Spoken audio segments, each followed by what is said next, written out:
Hello, thank you very much for listening to Unpublished Journeys. Today I'm interviewing Dr. Simon Grabowsky from University of Bern. Simon was my PhD supervisor and I'm very happy to share his story today with you. So let's listen to Simon. Thank you very much. Thank you so much for accepting my invitation to the podcast. How are you doing? Yeah, thanks, Yasa, for having me on your podcast. I'm doing well. I'm excited to do this. I've never recorded a podcast, so let's see how it goes. But I mean, your questions are interesting, and let's see where the story takes us. Okay, great. Thanks a lot. Thanks for giving us your time. So I think the best person who can introduce you is yourself. So can you just a bit tell us about yourself and also the research that you do? Of course, I know it, but if you can also share it with the others as well. Yeah, so I think I don't give you my full biography. We probably get to some points while we talk. Yeah. So at the moment, I'm a researcher at the University of Bern in Switzerland. My position is not that of a full professor, of a typical professor. I do have the responsibilities of a professor in terms of teaching and research, but I'm also head of the solid state characterization unit. So we are crystallographers. Mm-hmm. We measure three-dimensional structures of materials by using crystals and X-radiation for doing it.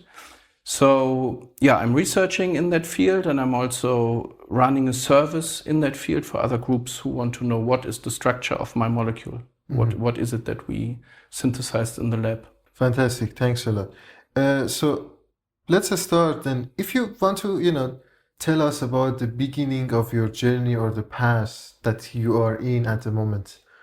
How far do you go back and where do you start? So if you want to tell us. So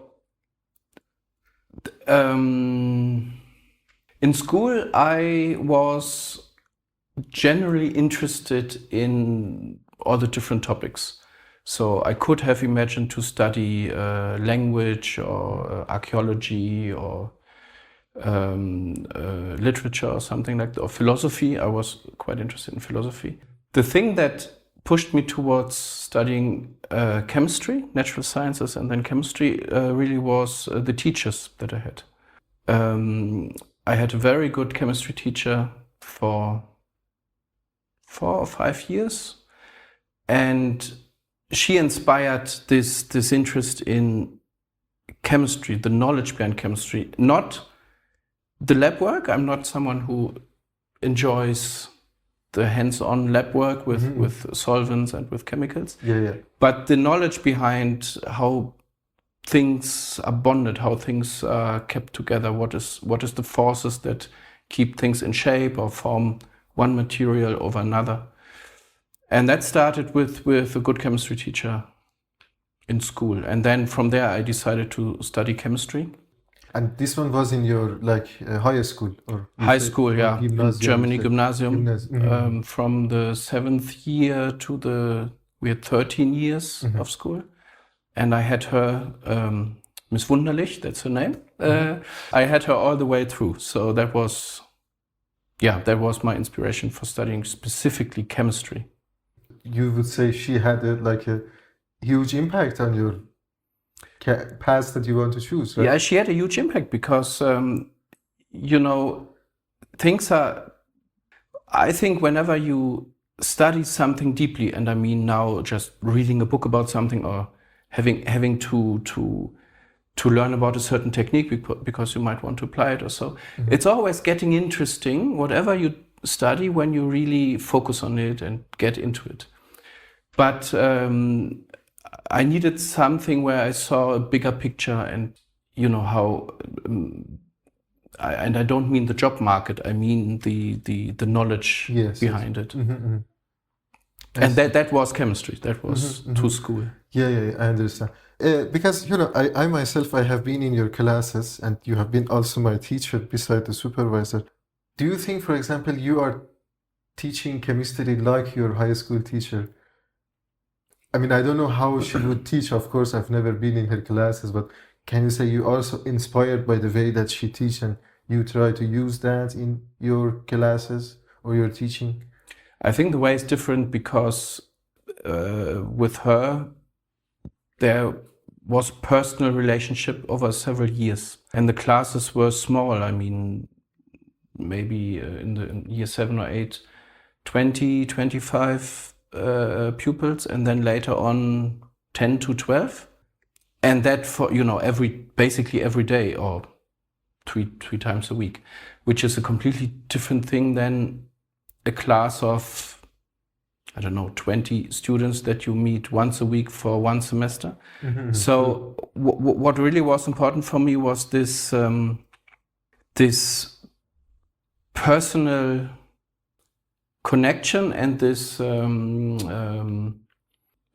seeing that the teacher itself is involved in what they teach in the topic. That's something I try to conserve. This is something I try to, the style I can't teach in the same style, but what I try to preserve is that I try to show a bit of passion for the topic, and tell a personal story, how I'm related to this kind of field. I mean, clearly, honestly, I could see that in your teaching as well. And okay. I mean, you're a very good teacher, to be honest. Not Thanks for that. Yes. I'm saying that seriously. So okay, so after your high school, you get interested in chemistry. So where did you do your bachelor, and then you continued? Where did you do your bachelor, and what was the point that you get interested in this specific research field that you are doing now? So I, at that time in Germany, there was military service after school, but I, for health reasons, I wasn't invited for the service, so I could immediately after school start studying. Mm-hmm.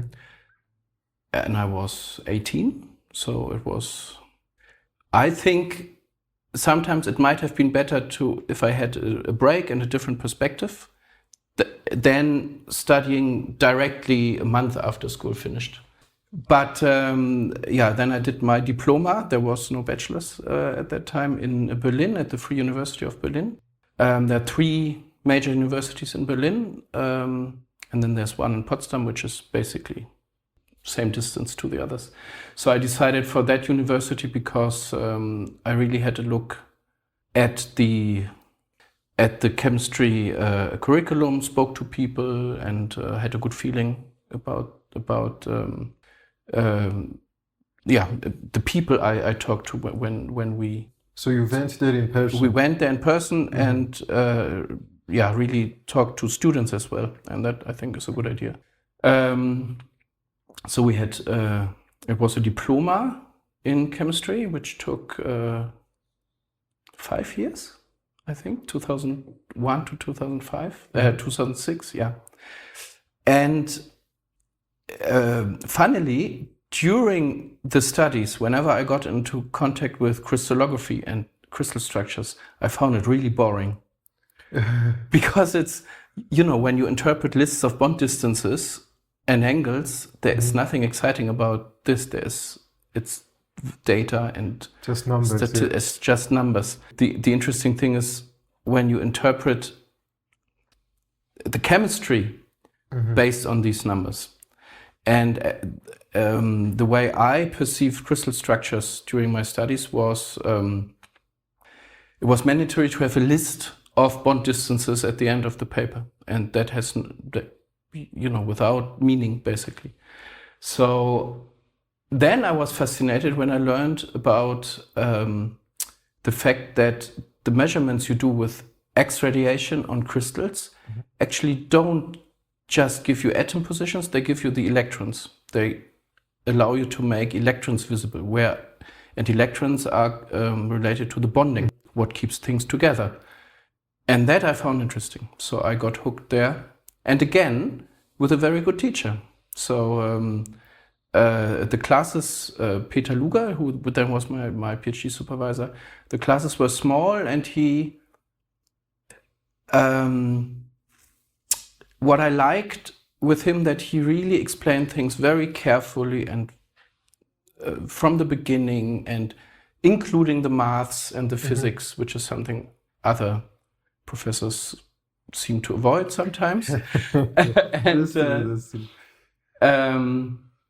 and that got me interested in that field. And my first step was to ask him whether I can become a tutor, a student helper. He taught mathematics for chemistry. So I worked with him already during my main diploma studies while I was still a student, and taught maths. And that's how then I got in contact with him, and then from there it was relatively easy to get the PhD position. Yeah, so you didn't have like a master degree. You just had like this diploma, and then you... So it was a preliminary diploma, but when you passed that, you were eligible to do the diploma. But that is not, or was not, a university degree. You couldn't do anything with it. You can't apply for a job with this preliminary diploma. I see. Vordiplom in German. So it was these 3 years of preliminary studies, and then another 2 years of the main diploma. And interestingly, there were 4 oral exams at the end, and that was your mark. There are no marks for any other classes in between. So you have 4 main oral exams, and that's it. Which is quite different to what we do now with continuous assessment and a quiz every 4 weeks and so on. I did a completely, totally different thing, And so from that on, you get to know Peter, and then you started your PhD with him. Yeah. And then that was let's say the starting point of choosing crystallography as your research and as your interest, let's say. And I always say I don't know how it was for you, Yasa, you don't need to answer, but for me, the PhD was the best time of my life, because, you are still young, and you are, everything is open to you, and you don't worry about the finances and the struggle behind the scenes. And also I married my wife and got my first child. So this is those years of my life that I think were the best. I mean, I don't know what will come in the future. Maybe retirement is even better, but I enjoyed those 4 years. I stayed for 3 years and 2 months to my PhD, and then I stayed for another 8 months before I could take on the postdoc. Yeah, we will reach to that point. But let me just ask something, because this is something that I thought about it myself a lot of time as well. That the way that, for example, I used to imagine myself when I was a little kid, at least back in Iran, everybody either wants to be a doctor or an astronaut or, a scientist or something. And of course, you will end up in a completely different path. Do you think for you, for example, I don't know if you remember, was it similar, this, for example, crystallography and scientific career, to what you have imagined, when you were smaller? Yeah. You have this as one of the questions that you sent me beforehand, and I honestly cannot tell you what my dreams as a child were, what I wanted to become. I can really not imagine. I think I wanted to become famous, but only at a later stage, when we were at high school, and when philosophy and thinking about life as a whole, and is there a universal truth and all these questions. That's when I thought science is what I want to do, because that's where I thought you can get a deeper understanding of reality. And I think this is the only thing, this is the ultimate thing we can do as humans. We can try to understand reality. We can never reach the truth. That's impossible. That's religion,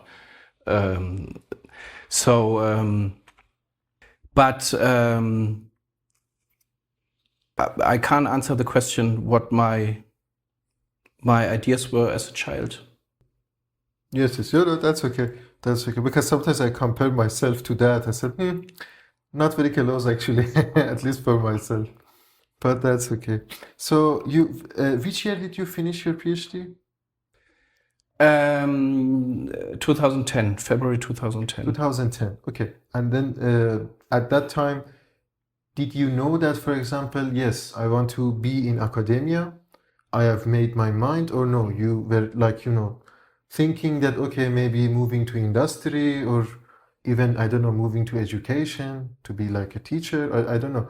Or, no, you had your mind that, no, I want to be in academia. So, honestly, I could never imagine myself being either in industry or education. Does it mean that I really wanted to be a scientist? No, not necessarily, but that was the only logical path to go from there. What I, not talking about the topic and the science, but what I really liked during my PhD was this kind of independence of thinking and independence of, how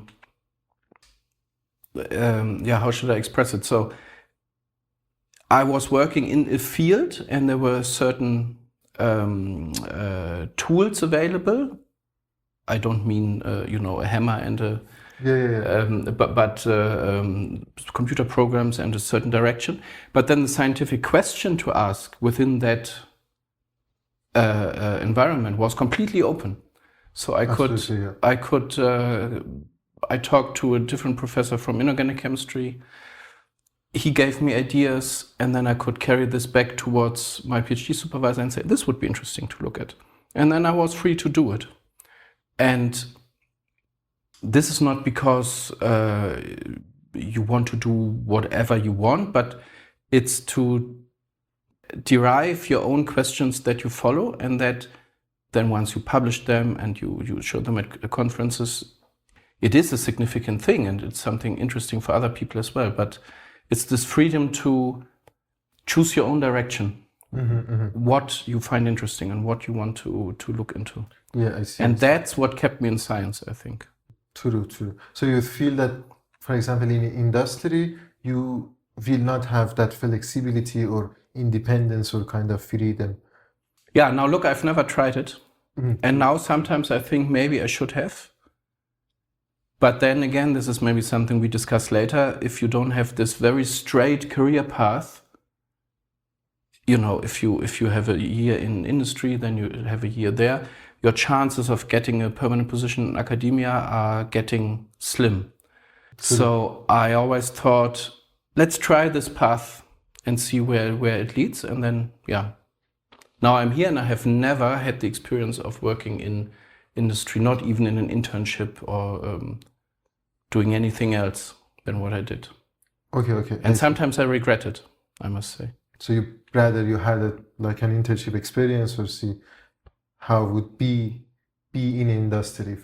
Yeah. I see. Yeah. Okay. So you finished your PhD, and then, of course, you said that you knew you want to stay in academia. What was the step afterwards? So there's another great thing about science, which is you can travel and you meet people from everywhere in the world. I mean, I think that's really, really an important thing that we should cherish now after the COVID pandemic and so on, again, that you can meet people in person. Oh, absolutely. Talk to someone in person if you meet somewhere in the world. So I met people from Australia at conferences, Dylan Jayatilaka and Mark Speckman.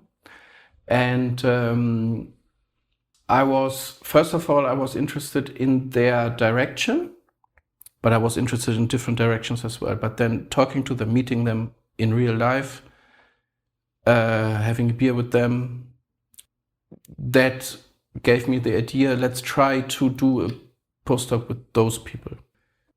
Yeah, and then it was actually quite funny. Mark Speckman, he was a full professor at the University of Western Australia. He's now retired, and he is a very, respected person, a very authoritative person, someone you admire, and someone who's a bit reserved as well. So I didn't know how to approach him, to ask him, can we write a project together for a postdoc? So it was at the Sagamore conference in Santa Fe. That must have been 2009. And all the time I didn't know how to approach him. And then he was standing in the corridor just by himself, and I thought, now I walk towards him and say something. And I said, Professor Speckman. And he got a shock, and he said, yes, I'm available for you, or something like this. So he was very... And then he said, I'm waiting for my wife now. I can't talk now, but let's meet at the pool later. At the pool, okay. So we went in shorts. We went to the pool a couple of hours later, sat down in some pool chairs and discussed the whole thing and the project. And then we wrote it, and then it was accepted. And that's how I went to Perth in Western Australia. But I vividly remember this. You see, now that I think about it, those steps in a career, I think they always have to do with the people you meet and how you meet people. And if I sat down and say, this is the topic I want to learn, those are the interesting papers in that topic, I see these 3 authors, let's contact them, write an email to them. I think that doesn't work. I mean, it can work. Sure, it can. But if you meet someone, see if you can talk to each other, that's how things develop. And it's not something that you can really predict, because exactly it happens. Exactly. Right? Exactly, yes. So you got a grant, you moved to Australia for your postdoc. How many years you were there for the postdoc? So the postdoc was 3 years. Then I had another grant, which was an assistant professorship, which would have been another 4 years, I think. But we moved back to Germany before I finished that one. So it was about 4 years. About 4 years. So I went from Berlin, Germany to Perth, Western Australia, with my wife and with my daughter, who was already 1.5 at that time. So we really moved the family with, the household came in a big container and everything. Really moving to Australia. We really moved to Australia. So how was the experiencing, Australia academically? I mean, I know the cultural and, lifestyle is totally different than Germany, but do you think the academic environment would be similar to Germany for you, or it was a bit different? So Germany is quite hierarchical, which I don't mind, because I think it's good to have a clear structure and you know who you're talking to. It can work well, but Australia is very different. So after 3 years, there was a person I regularly talked to outside, during the coffee break and so on. And then I realized, oh, he's a professor. I never knew he was a professor, because always first name basis, and it's very informal and immediately very personal. There are barbecues every couple of weeks with the staff, and the staff is the staff. You don't know, this is the professor and that's the service technician, and that's...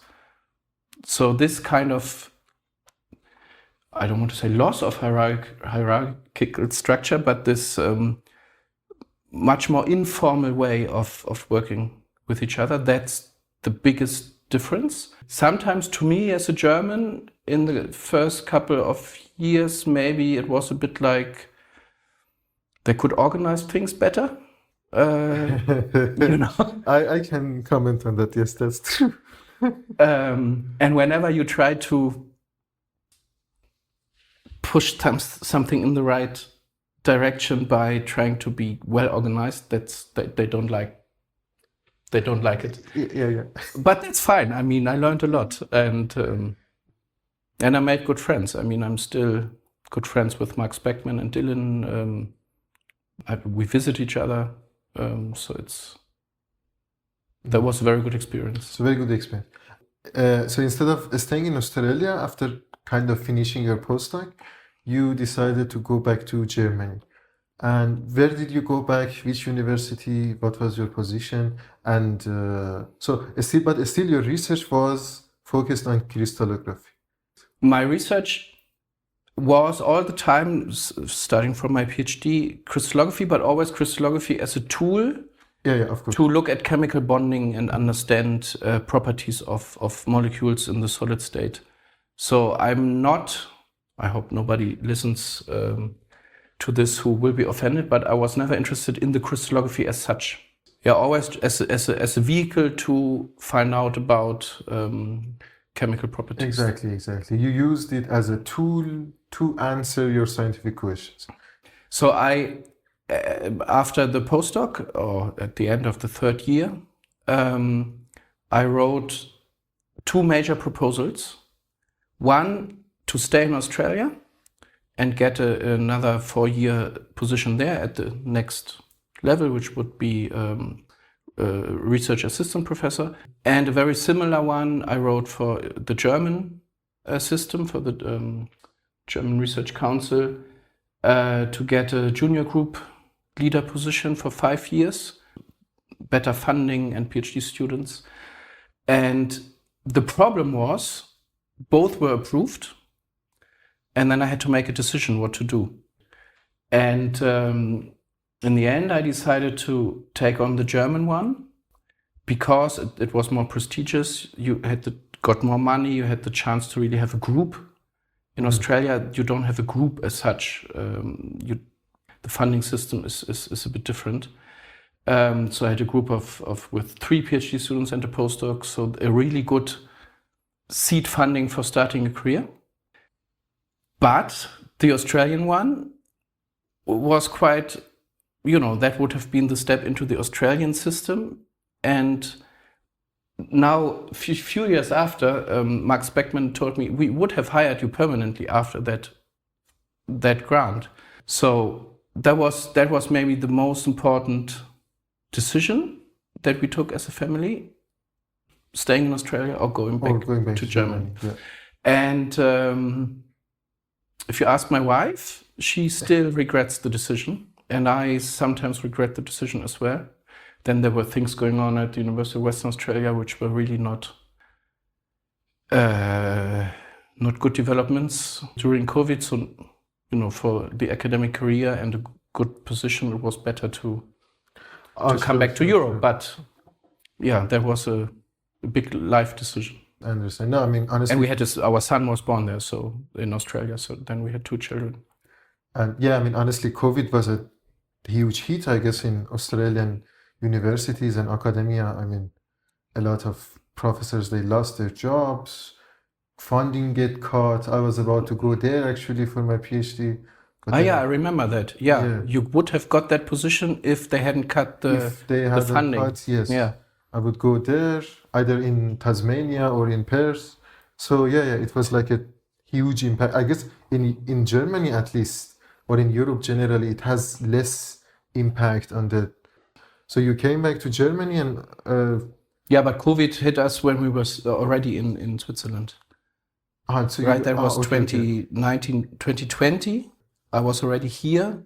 So the period in between in Germany, that was in Bremen, University of Bremen in northern Germany, from end of 2014 to end of 2019, 5 years. 5 years, yes. And I had this funding for 5 years. And so on the one hand, this Eminöter fellowship that I had gives you really enough money to establish yourself. So if you mess it up, then you mess it up yourself. It's not the opportunity you have. Yes. And then I also found very good PhD students. And I think that was the most important thing, that, when you have to establish yourself, when you need to start to show a track record with, publications and so on, then having good students is really important. Yes. And I was very lucky with that. Yes. I mean, honestly, I remember back in Iran, while I was searching for PhD positions, I visited your personal website while you were still in Bremen. And you had a very big group, actually, many PhD students, postdocs, technicians. I've never had such a big group again. not now, and with the funding situation at the moment, it's not so likely to be as it was there. Okay, very, very good, very good. Thank you, Simon. So if you agree, let's have a very short break and then we will come back. Sure, yeah.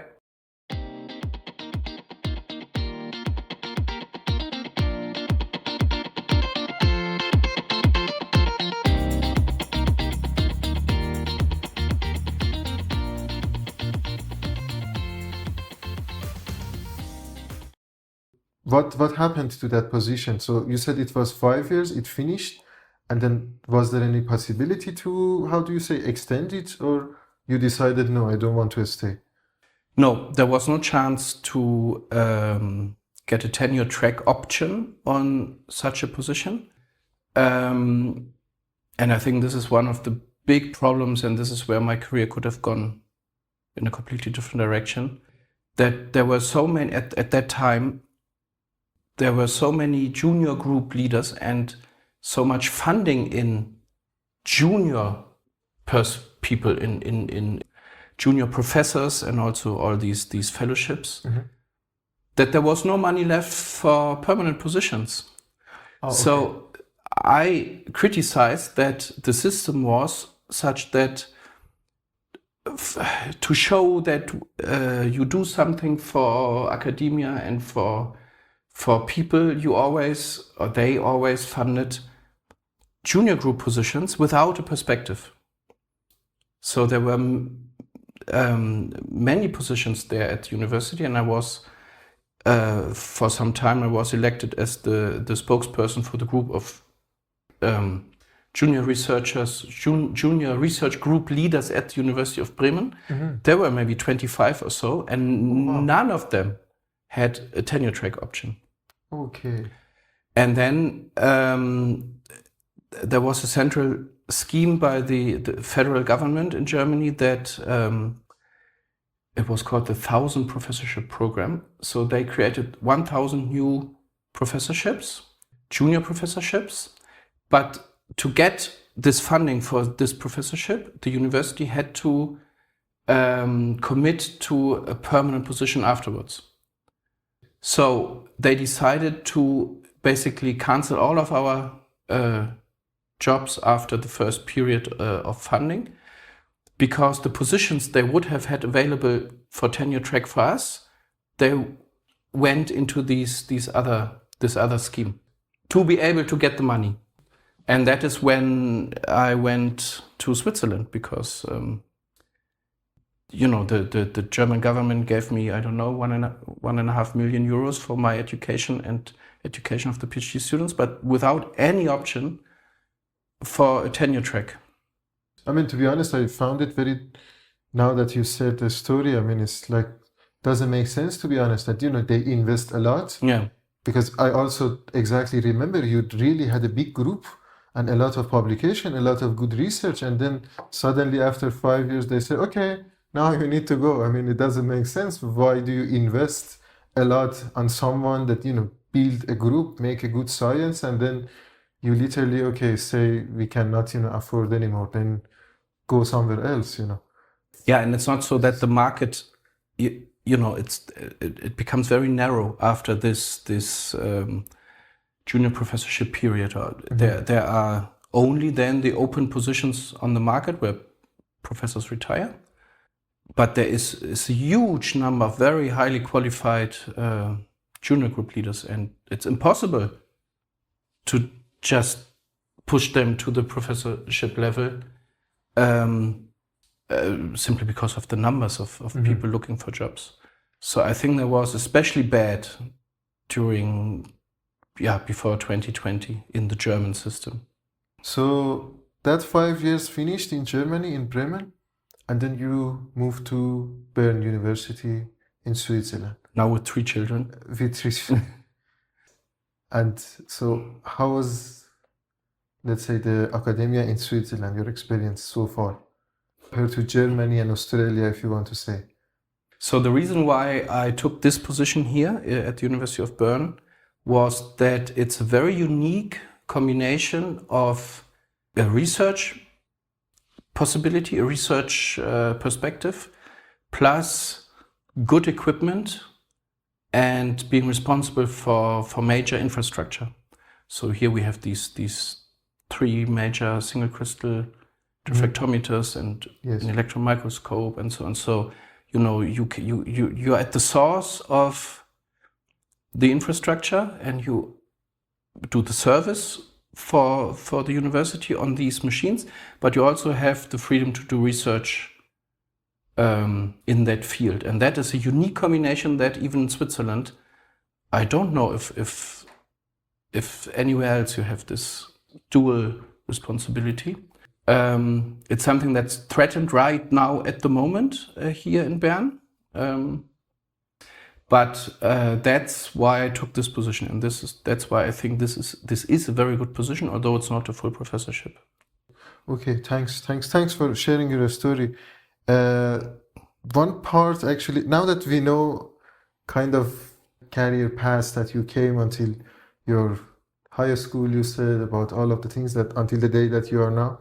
So I'm sure, there were some challenges and struggles for you, especially because you had also little children, so you had not only, you had the responsibility to be a scientist, to be a professor, to be a good supervisor, but also you had the responsibility to be a good father and a good husband. So, all of these things together. And I'm sure you had probably some challenges and struggles during this career path that you had so far. So do you want to share 1 or 2 of your biggest struggle and challenges that you had, and how these challenges impacted your career path? I think the most important thing, if you look at a career path like this, is that in my case, without my wife, it wouldn't have been possible. So she basically gave up her own career to make my career possible. I hope she's listening to this. And it's the truth, because if you just think about the time you invest in all the over hours, extra hours you take, and what this also costs in terms of energy, personal energy.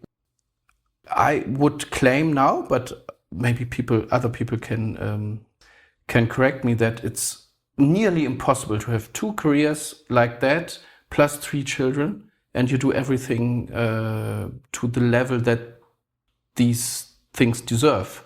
Exactly. So without her, basically, she has a PhD in political sciences, so she could have attempted the same kind of career, but after she got her PhD, we were in Australia already. She decided that she will support my career, and I think that is the only way how it could work. And I think this is a big societal problem, actually. For an academic career, I'm not even at a highest professor level, that work-life balance, having children, spending enough time with your family, or having enough energy to also for the private activities, that is really difficult. So you think without the help and support of your wife, it would not be possible to be successful in academia and also, have the time and energy or responsibility for your family? You needed this help, or everybody, I guess, they need such a... Yes, maybe there are people, who have an energy level and are structured in a way that both parents can have such a career and they look after the children. But for me, it's very hard to imagine from my own experience, just speaking about speaking about me, of course. So during this, time of challenge or struggles that you had, were there any time that you said that I want to give up and I don't want to continue? And I will find probably something else. I don't want to move on anymore. Did you have such a point in your journey so far? I had such a point a couple of times, and to be honest, the only reason why I never attempted a different or an alternative strategy is because I'm not courageous enough to really do it. Because, especially now in a permanent position, you have the safety of you can provide for your family. Yeah, of course. You are in a good position. And there were quite a few moments where I thought, is it what I'm doing now every day, is this really why I have started a career in academia? Expanding knowledge, finding out about what keeps the world together. That is why I started as a student, and I don't know how many days a year I really spend with such questions now. Maybe not many. No, for sure not many. So in the last 3 years, I have many times thought about the meaning of what we do, and especially how academia develops and how structures within this university develop. So the most difficult time I've ever had in my career path is now. Has been the last 2 or 3 years. I'm totally also aware of that. Okay, and then when you face these challenges or these struggles, what was the point that motivates you to continue? Or what is the point that motivates you now to continue, actually? For me, at least, I only finished the PhD so far, but I also had a lot of, points that I wanted to give up, but I had some, let's say, motivation, something that, I could grasp on, and that could motivate me to continue. You mean your PhD certificate? Yeah, so to say, there's something I can reach and achieve. Exactly. So what does motivate you now to continue? And despite the fact that there are challenges, there are struggles, and you say, no, I like science, I like this career path, I do like what I am doing, which I think it's great. So what does, let's say, motivates you to continue? It may sound, from what we discussed before, maybe it doesn't sound funny, but at the moment it's really all the connections I've made with people in the field. So there are so many friendships between collaboration partners that I've had throughout the years, and going to conference and meeting all of them, doing things together. At this moment, this is my main motivation, that I know we have so many projects that we've started. There are so many ideas that we've had, not only I myself, but together with other people. Things that where we have started papers, where we have half-finished projects, where we have ideas written down that we have never taken on because there was no time. It would really bother me if I left right now and said, okay, then forget about all of this. So it's these, if you look, Yasa can look at my wall here, there is a list of projects I've started. It's 39, I counted them. And writing this list and remembering what it meant to start these projects, what data we already have, and this is what motivates me to continue with the research, with the position. And I still think that this is actually a very good place to be able to carry out such projects if there was more freedom and less struggle. I mean, that's amazing. So you think that scientific, let's say, curiosity, the commitment to the project, the commitment to the science is something that motivates you despite the fact that there are struggles, there are challenges, and you sacrifice those challenges and put them aside because it is something that you're really passionate about and you enjoy. I know that you enjoy of doing that as well. Yes, it is that. It's really things I've started, ideas I've had with other people that I can't just put aside because it would really be a shame to do. And another thing is I must say that teaching is tiring, and it's especially tiring because it's clear deadlines, you have a lecture at that time, you have to be prepared for that lecture, you have to be there. But being in the lecture, talking to 50 students at the same time, this is really always an adrenaline and motivation kick that you get.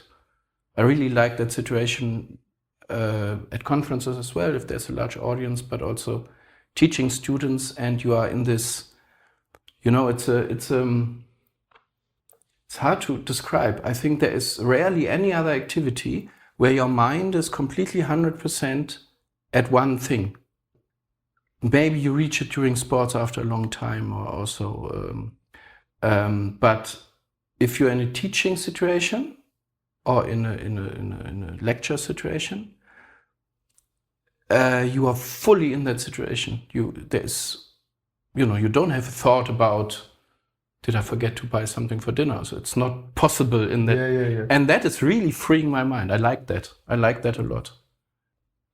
Although, it's responsibilities and, but of course. That's why I like this university environment as well. It shows how, let's say, passionate you are about, your science, the research that you do, the way that you teach. So, but let me say this, Yasser. I think that the advantages and disadvantages are really balancing each other from where I'm looking now. And if a young me or someone in my situation 15 years earlier would ask me for advice, I think I would not advise to do this career, because it can really, it can really, it has health impacts. There are health impacts. It is challenging, definitely. No, it is challenging. I mean, you are the person I can talk to. I mean, it's, if you go that path, you have to be stress resistant, and you have to look after your body as well, to do lots of sports, which I neglect. Yes. So you have to be very careful of these things, and it's better to know them earlier than later. I also think that, for example, maybe going to do like an office job or, something simple in an industry would be very much less stressful to accept, like, such a career like you, that's, you are challenged with science, with resources, with problems, with the struggles that you have in this. I mean, not only in Switzerland, in everywhere you have been, probably you had all of these challenges always, and in different ways, right? Not in the same shape, but you had it in a different ways. And life could be easier, if you have, I don't know, if you have an office job that you even don't know what's going on, you just need to do certain pipelines, and that's it. Then you go home in the evening. Look, the best PhD student I've ever had, no offense, Yasser. He was really, really good, and he could, in every aspect, and he decided to completely quit academia and go to such a job. I mean, I don't want to say his job is not challenging, but certainly it's a safe 9-to-5 job. And I never understood. I mean, I was really disappointed, and for many years, I could not understand why he would sacrifice the excellent chances he would have had in academia for such a job. And now I think, so maybe it was a clever decision. So he was clever enough to quit academia. I'm still in contact with him. He seems happy. Okay, that's great. Yeah, but you never know. And of course, I mean... And you never know if for you this would be the right choice. Exactly. No, I mean, if we knew actually what would happen in our life, I guess it would be easier to make the decisions if we knew what's going on. So, okay, now that you tell us like that until here, I want to ask, so now that, for example, you reached to kind of, can we say like a middle of your journey, right? Can we say kind probably. of until the middle of your journey? What is the point that or achievement that you're mostly proud of? Except me as your PhD student, but I mean, but now seriously, seeing that the people you educate, your PhD students and master students, what they do afterwards and how they use that knowledge in different, you've got the postdoc position now, which is great, and two of my previous students now are professors back in Germany. That is something that makes me proud because, with what we do together throughout a couple of years, you are seeding this kind of career possibilities. There is no single scientific outcome or paper or research project where I would say this is my biggest achievement. And there are a few things which are maybe less cited papers in a low impact journal, which I think there was a great piece of work and there was really, not high impact, but still important. And there is no single piece of work where I say this is what I'm proud of. I'm kind of proud that, I was instrumental in establishing the method of Hirschfeld atom refinement for a general audience, now even beyond crystallography. So, when I was during my postdoc with Dillinger Tilaka and Hans-Bert Bürgi was there, we coined this term Hirschfeld atom refinement. We wrote the second paper about it where we didn't invent it. Dillinger Tilaka and Bürger Dittrich invented it, but I think I was instrumental in making it useful, getting it out there, and now it's used everywhere. Is it really useful for other people? I don't know. Is it really a breakthrough? Probably not. But it's something where I was at the very beginning of, pushing it towards usefulness for other people. Yeah, like establishing the field literally, right? Yeah, I think this method is one of the most used methods in quantum crystallography now. And absolutely. I was also involved in, the establishing this name for the community. And although it's debated and many people had an influence on that, of course, I think I'm proud to be at the source of that community. That is probably that would be my answer to your question. I think I'm most proud of being really, that's how I feel it, at the heart of our community worldwide in quantum crystallography. True. That is a good feeling. Absolutely. That is a good, and I think it's also an achievement to be, I'm not a leader or I'm not the expert but I'm always in the middle of it and in the center of it. No, I completely agree. I mean, in every conference or wherever they want to introduce quantum crystallography, I guess they always invite you or they give you keynote lecture or wherever they want to have, what is quantum crystallography.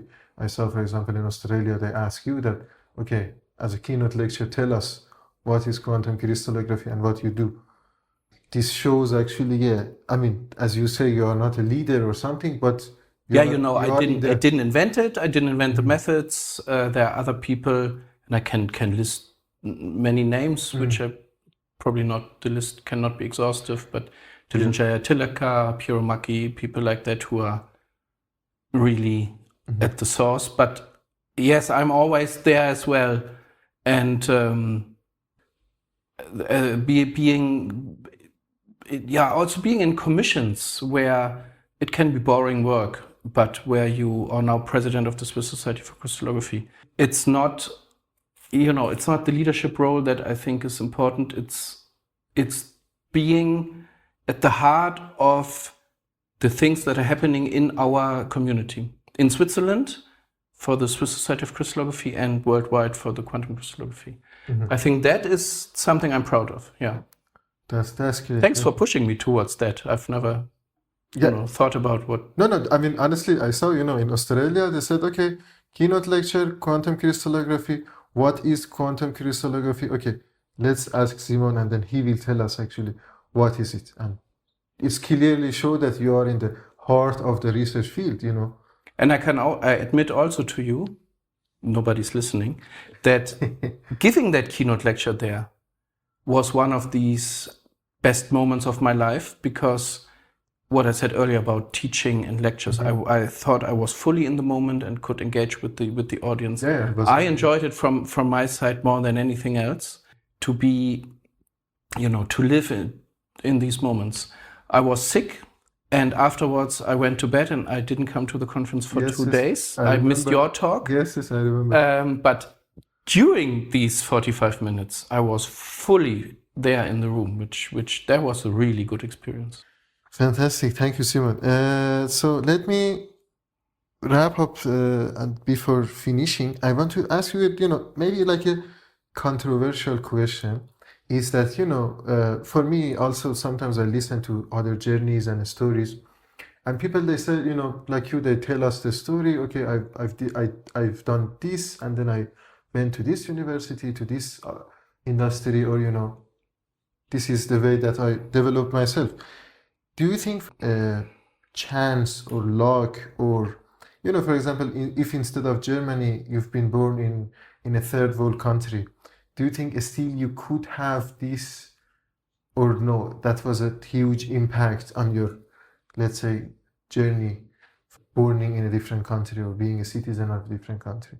Do you think it has that much impact, or no, you still can, care of, let's say, your past? I mean, I don't know the answer, right? But you asked about, for my opinion. Yes, your opinion. I think that, as sad as it is, but being born as a white male in Central Europe is, it's just the best thing that can happen to you. If you, it's sad, and I'm not saying this as, I can't do anything about it. But of course you are favored. And I think anybody who says that, there are same opportunities for everybody, it's a lie. It's not. I mean, as a male, you are favored still nowadays. Yeah, and maybe definitely. Again, more than 10, 15 years ago, you are favored over females. As a German, you are favored over an Iranian. I just use your of course. And that's just and for me, this is just so obvious. I think I would not have had the same opportunities in a different life. And with a German passport, you just travel wherever you want. You do your beam time I could even do it in China or in Japan or in the US. You have troubles even entering these countries. So we had to cancel a beam time because you were not allowed to enter the US. Yeah, it's obvious that that's an advantage. I think that's something, and I think ending this on a pessimistic note, it's getting worse. It's not improving.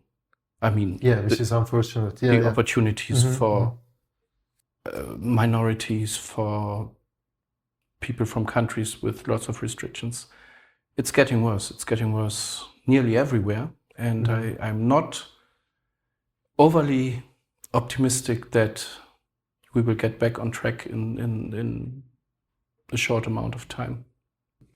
Yeah, that is unfortunate. And I mean, but as you said, what can we do? I mean, for sure we disagree, but I think we don't have the power to change it. But thanks. Yeah, I mean, so we have the power that when I employ someone for a position that I advertise, I can do differently. Do I do it differently? I'm not sure. But I mean, you did. I hired you. Yeah, exactly. You did. Yeah. So you did. Yeah. No, but this was your qualification. You were the best in the list of candidates. So that's. But yes, we can do something in our little tiny bubble, but I don't think we will change the world. Yeah, I agree with you.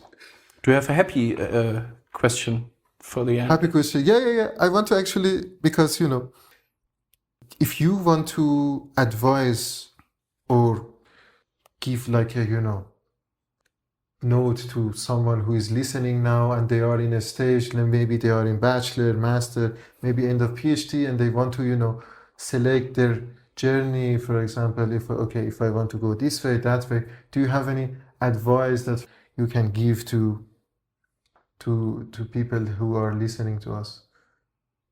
The one big piece of advice. That's very difficult. Yes, I think one thing that I'm a very logic and strategically thinking person, and very well structured and organized, and I think things through, and I have a pro and contra list if I make decisions. But in the end, the best decisions I've made just come from your gut feeling. And I think this is something that I sometimes try to remind myself. If it's even about filling a position with someone, or if it's about my own life, there may be things where there's more things speak for one decision, but my gut feeling speaks for the other decision. And I think that's an important, at least an important factor to listen to. Thanks for that. Any final sentence or thoughts or whatever you want to share? No, thanks for having this discussion with me, Asa. I think it was very pleasant, and I learned something about me. That was that was very good. Simon, thank you so much. Thank you very much for listening to Unpublished Journeys. Please share with us your comments, your suggestions, your criticism, or any opinions that you have about the podcast. We really appreciate your time. Thank you so much.